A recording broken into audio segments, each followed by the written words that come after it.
Kan den här platsen verkligen vara så magisk som alla säger? Det finns en nationalpark jag har hört så mycket om. En förtrollad skog med grottor, stenblock och sjöar som ska vara något utöver det vanliga. Alla som varit här verkar återvända hänförda.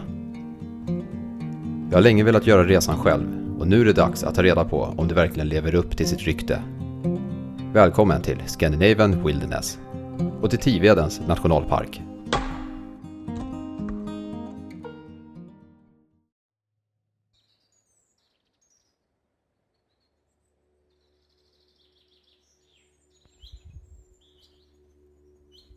Min första dag i Tiveden började ganska sent på eftermiddagen. Det är den 6 juni, Sveriges nationaldag, och en fantastisk tid på året, precis i början av sommaren. Dagarna är långa, så dagsljus är ingen bristvara, men jag kom iväg sent så det är inte läge att utforska nationalparken ikväll, utan det får läggas till morgondagens agenda. Istället gick jag den korta vägen från parkeringen vid Entré Ösjönäs till en av de dedikerade tältplatserna som finns i nationalparken. Det här är första gången jag besöker Tiveden och det ska sägas att mina förväntningar är höga. Väderprognosen såg bra ut, temperaturen behaglig och Tiveden har ett rykte som jag hoppas att det kan leva upp till. När jag kommer fram till lägerplatsen så bjuder Tiveden på sin första överraskning. Tyvärr inte en positiv sådan. Den anvisade ytan för tältning är förvånansvärt liten. Trots det har jag ändå tur eftersom det endast är 2 andra tält på platsen. Men det går inte att undvika att man hamnar nästan in på varandra.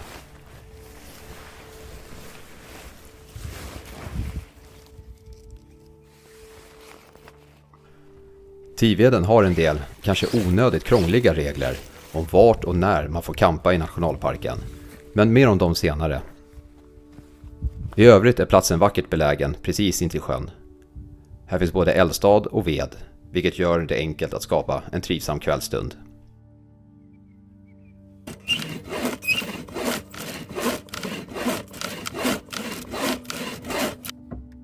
När tältet var uppsatt var nästa steg att göra upp eld.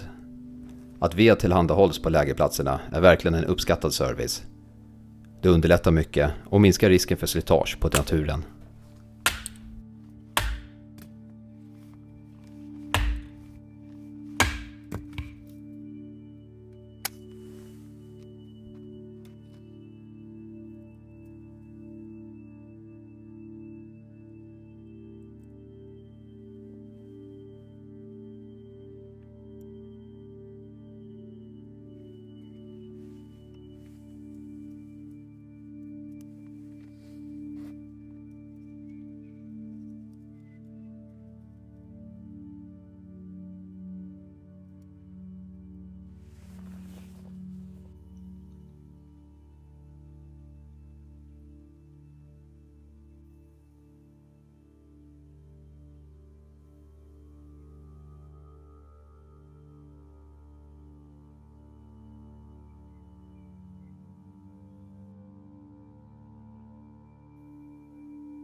Solen börjar gå ner och kvällen spenderades i stillhet med förberedelser inför morgondagens utforskning av nationalparken. Ett fint avslut på min första dag i Tiveden.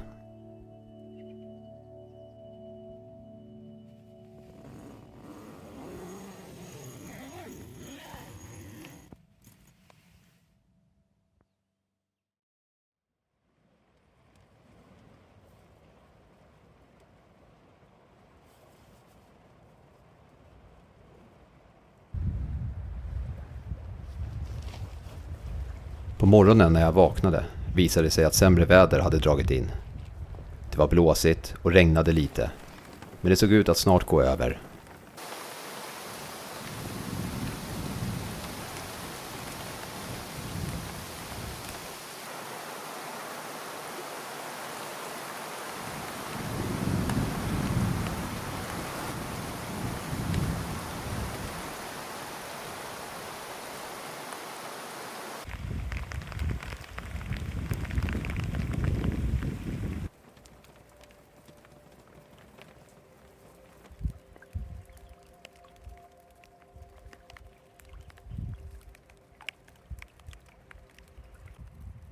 Ett tag stormade det på riktigt ordentligt med åska och dunder. Men lika snabbt som det drog in passerade det vidare och lämnade ett lugn efter sig. Uttrycket "efter regn kommer solsken" har sällan känts mer passande. Det har nu äntligen blivit dags att utforska nationalparken.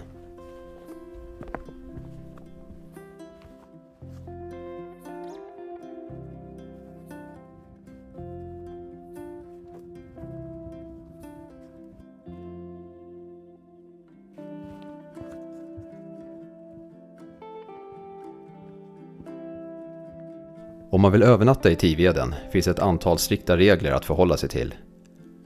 Tältning är endast tillåtet på 3 särskilt utsedda områden i nationalparken, och inom dessa får man bara slå upp tältet på en begränsad yta. Dessutom får tältet inte resas före klockan 6 på kvällen, och det ska vara nedtaget senast klockan 10 morgonen därpå.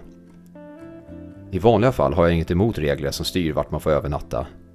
Det kan ofta bidra till att skydda känslig natur. Men i Tivedens fall tycker jag att man kanske har gått lite väl långt. De anvisade ytorna är överlag väldigt små, vilket gör att man hamnar tätt in på andra tält. Jag hade tur den här gången. Det var inte särskilt många andra på plats, men jag kan tänka mig att det är betydligt trängre under högsäsong. Personligen har jag svårt att se vad det skulle skada att göra tältplatserna lite större. Till exempel den plats jag såg på igår. Den kändes onödigt trång, och det krävs inte många tält innan området är fullt.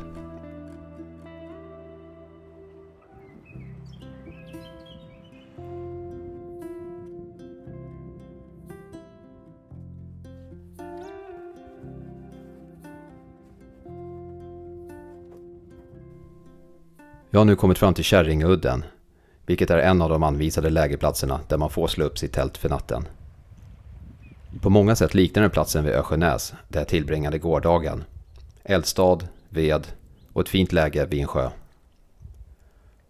Den största skillnaden är dock att tältytan här är betydligt större, vilket ger bättre möjlighet till lite mer avskildhet. Samtidigt misstänker jag att den här platsen är mer populär. Läget, nära en av de mer besökta entréerna och flera av parkens sevärdheter, gör att fler troligen hittar hit.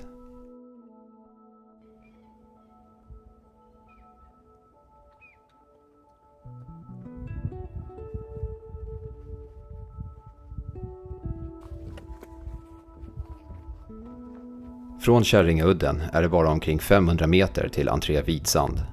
En plats som är väldigt populär på sommaren tack vare sin fina sandstrand. Just idag känns det aningen för kallt för ett dopp, och jag såg inte heller någon annan som badade.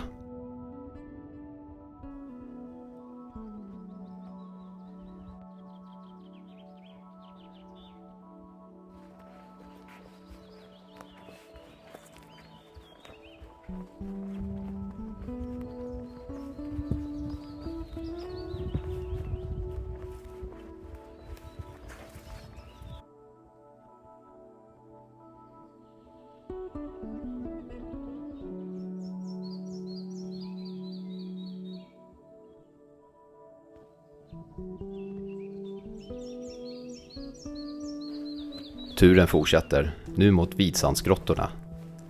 Även det är en kortare vandring från entré Vitsand. Vitsandsgrottorna är ett spännande och lite mystiskt stenparti där kliffformationer bildar små grottor. Det är precis ett sånt ställe som jag misstänker att barnen hade älskat, och det är roligt att man fortfarande kan känna en del av den där pirrigheten själv.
Det börjar nu bli tätt mellan sevärdheterna i Tiveden och det är inte långt innan man kommer till Junker Jägares sten.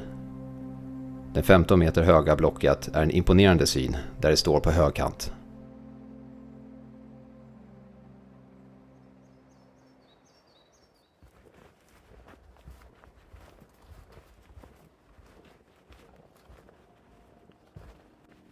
Tivedens nationalpark bildades 1983, vilket gör en relativt ung i nationalparkssammanhang. Den pekades ut som ett kandidatområde eftersom det var ett stor sammanhängande skog utan större exploatering. Något ovanligt i den här delen av landet, ungefär mittemellan Stockholm och Göteborg. Området hade redan påverkats av skogsbruk och stora delar hade avverkats tidigare. Så det var inte nödvändigtvis de höga naturvärdena som främst motiverade nationalparken, utan snarare den potential man såg i området. Men tack vare den kuperade och svårtillgängliga landskapet finns fortfarande partier som lämnas orörda, där gamla träd fått stå kvar i hundratals år. Tiveden har också i stor utsträckning formats av skogsbränder, något som satt sin prägel på både växtlighet och känslan i landskapet.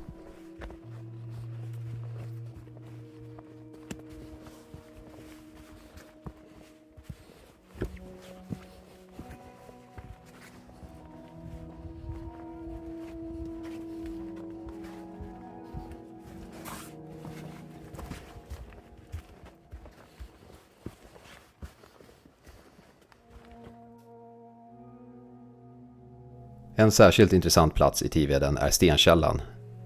En dramatisk kliffformation som kommer att spela en nyckelroll i arbetet med att bevara området. 1942 väcktes en forskares intresse för just den här platsen. Något som blev startskottet för lokala initiativ och ett första formellt skydd i form av ett naturreservat. Det blev därmed det första steget mot att bevara Tivedens unika natur.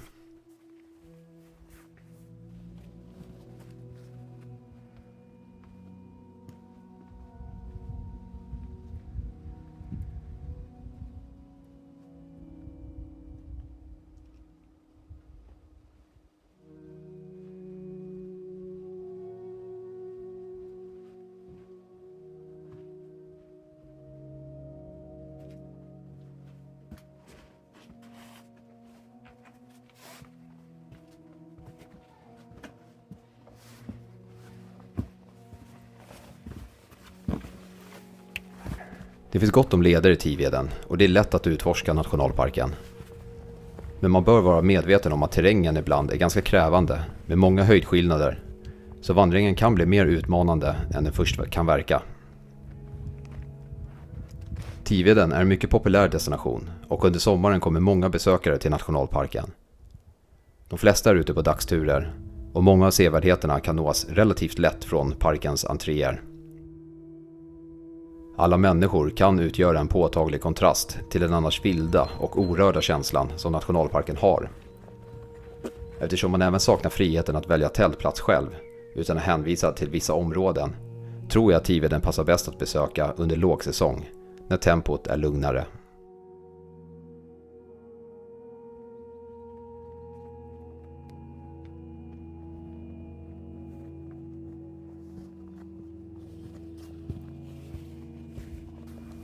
Det råder verkligen ingen brist på sevärdheter i Tiveden och det finns fortfarande mer att upptäcka.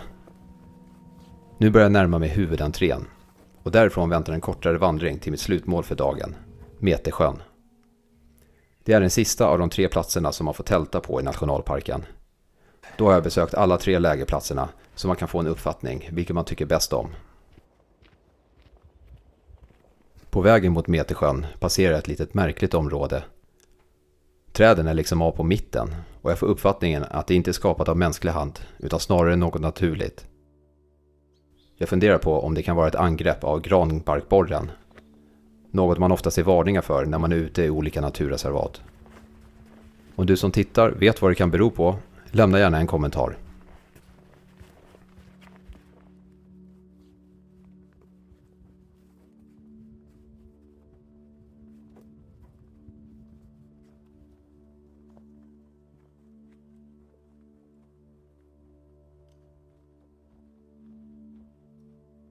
Vid första anblicken är tältplatsen vid Metersjön faktiskt lite av en besvikelse. Det känns inte som den mest inbjudande platsen att slå upp tältet på. Och precis som vid de andra lägerplatserna är ytan förhållandevis liten. Men när den initiala besvikelsen lagt sig ser man att platsen ändå har sina fördelar. I grunden liknar den de andra, med läge nära vattnet, eldstad och ved.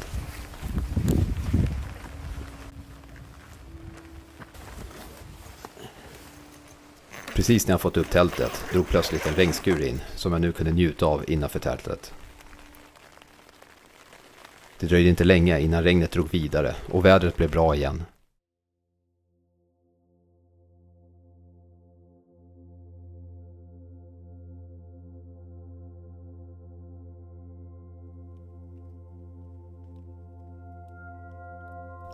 Eftersom de som väljer att övernatta i nationalparken hamnar på samma plats kan det bli en riktigt festlig stämning med samtal runt lägerelden. Du måste lägga på ett ljud.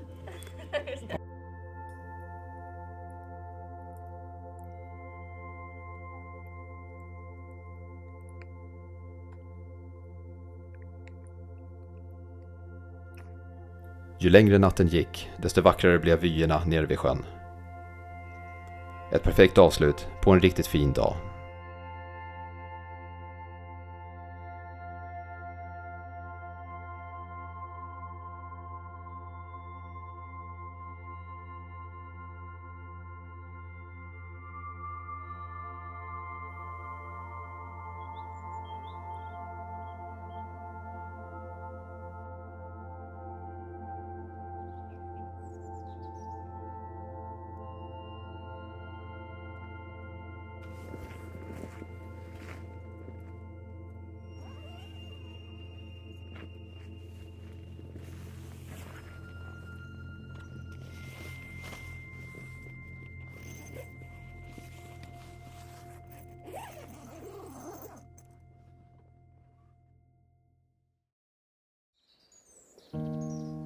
Turen börjar gå mot sitt slut och det är dags att försöka sammanfatta mina intryck. Mitt besök i Tiveden började med höga förväntningar, vilket sällan är en bra utgångspunkt då det lätt bäddar för besvikelse. Men jag måste säga att nationalparken verkligen levde upp till sitt rykte. Det är en fantastisk plats, lite undangömd men med mycket att erbjuda på en förhållandevis liten yta. Naturen är vacker och det råder ingen brist på sevärdheter. Om det finns något som kan ses som en nackdel så är det framförallt två saker. Den ena är risken för trängsel. Jag upplevde det inte själv under mitt besök, även om jag var långt ifrån ensam. Men jag kan tänka mig att det kan bli ganska fullt under högsäsong. Den andra punkten gäller tältplatserna. Även om de är fint belägna är ytorna där man får slå upp tält generellt för små. Det skulle gå att utöka utan att orsaka onödig påverkan på naturen. Men bortsett från det så kan jag bara bekräfta vad jag tidigare hört. Tiveden är verkligen en underbar plats som förtjänar sitt goda rykte. En nationalpark som man absolut bör ta sig tid att uppleva.